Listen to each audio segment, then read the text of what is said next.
నమస్కారం. విచారణ అర్హత లేనటువంటి పిటిషన్ను వేసి మరొకసారి తెలంగాణ రాష్ట్రానికి, తెలంగాణ ప్రజలకు నీళ్లలో తీరని ద్రోహం చేసింది రేవంత్ రెడ్డి ప్రభుత్వం.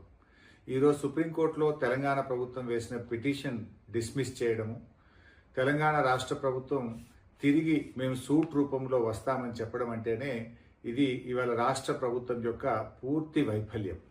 అదేవిధంగా గతంలో మీరు చూసినట్టయితే ఆంధ్రప్రదేశ్ ప్రభుత్వం పాలమూరు ఎత్తిపోతల పథకం మీద ఆంధ్రప్రదేశ్ రైతులతో కేసు వేయించి అందులో ఆంధ్రప్రదేశ్ ప్రభుత్వం ఇంప్లీడ్ అయి ఆనాడు మన పాలమూరు ఎత్తిపోతల పథకం మీద స్టే తెచ్చింది ఆంధ్రప్రదేశ్ ప్రభుత్వం.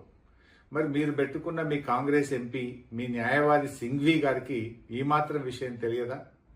అంటే ఈరోజు మీరు కావాలని ఉద్దేశపూర్వకంగానే ఈ యొక్క బలహీనమైనటువంటి రిట్ పిటిషన్ను వేసి తెలంగాణ ప్రజలకు తీవ్రమైన అన్యాయం చేశారు. ఈ మాత్రం దానికి సూటు బూటు వేసుకొని ఉత్తమ్ కుమార్ రెడ్డి గారు నీళ్ల మంత్రి ఢిల్లీ దాకా పోవాల్సిన అవసరం ఉందా? ఢిల్లీ దాకా పోయి ఏం చేసిండు ఉత్తమ్ కుమార్ రెడ్డి గారు?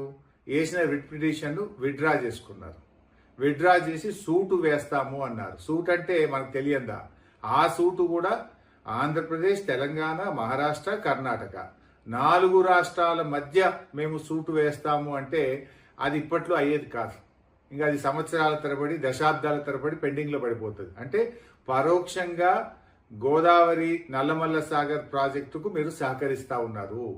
పరోక్షంగా ఇంకా ఆ ప్రాజెక్టు మీరు పూర్తి చేసుకోండి అని చెప్పి తెలంగాణ ప్రభుత్వం ఈరోజు సహకరించినటువంటి విషయం చాలా స్పష్టంగా అర్థమవుతా ఉంది.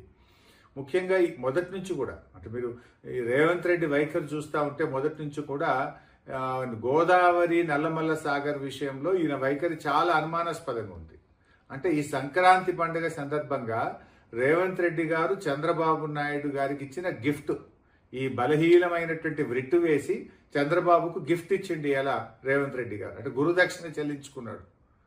అంటే మొదటి నుంచి కూడా మీరు ఒక్కసారి చూడండి.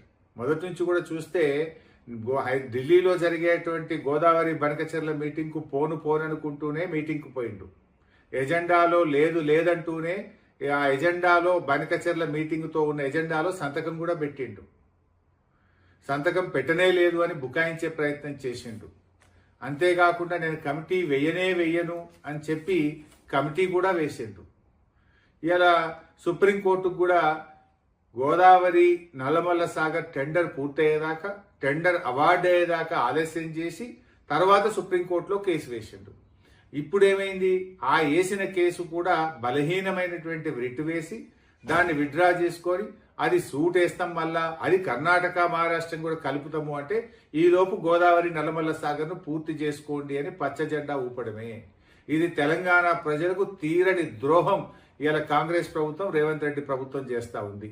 ఈ మధ్యనే రేవంత్ రెడ్డి ఒక మాట మాట్లాడాడు, పంచాయతీలు వద్దు, కోర్టులు అసలే తిరగడం వద్దు అనేటువంటి మాటల సారాంశం ఏంటి అంటే బలహీనమైన రిట్ పిటిషన్ వేసి ఆంధ్రప్రదేశ్ కట్టుకోవడమేనా? ఇందుకోసమే మీరు కోర్టులు వద్దు, పంచాయతీలు వద్దు అని మాట్లాడిందా రేవంత్ రెడ్డి గారు? అసలు ఆంధ్రప్రదేశ్ ప్రభుత్వం నాటి తెలుగుదేశం ప్రభుత్వం అయినా, తర్వాత వచ్చిన జగన్ ప్రభుత్వం అయినా అసలు తెలంగాణలో అడ్డుకోని ప్రాజెక్ట్ ఏదైనా ఉందా? వాళ్ళు కేసులు వేయని ప్రాజెక్ట్ ఏదైనా ఉందా? కంప్లైంట్ వేయని ప్రాజెక్ట్ ఏదైనా ఉందా? కేసీఆర్ గారు ఎంతో వ్యూహాత్మకంగా ఆయన అటు కాళేశ్వరాన్ని పూర్తి చేసి అనేక 8 ప్రాజెక్టులకు టీఏసీ క్లియరెన్సులు తెచ్చి ఇవాళ ప్రాజెక్టులు నిర్మించింది కేసీఆర్ గారు. కానీ ఇవాళ మీరు ఒకవైపు పాలమూరుకు అనుమతులు లేరు, ఇంకొక వైపు పోలవరం బనకచెర్లకు ఆంధ్రప్రదేశ్కు పరోక్షంగా మీరు సహకరిస్తా ఉన్నారు. ఇది తెలంగాణ ప్రజలకు శాశ్వతంగా రేవంత్ రెడ్డి ప్రభుత్వం చేస్తున్నటువంటి తీరని ద్రోహం. తెలంగాణ సాధించిన బీఆర్ఎస్ పార్టీ నీ అన్యాయాన్ని సహించదు. తెలంగాణకు అన్యాయం జరిగితే ఎంత మాత్రం ఊరుకోదు. తప్పకుండా ప్రజా పోరాటం చేస్తాం. ప్రజాక్షేత్రంలో నీ యొక్క ద్రోహాన్ని ఎండగడతాం. ప్రజా ఉద్యమాల ద్వారా నీ ప్రభుత్వం మీద ఒత్తిడి తీసుకొస్తాం.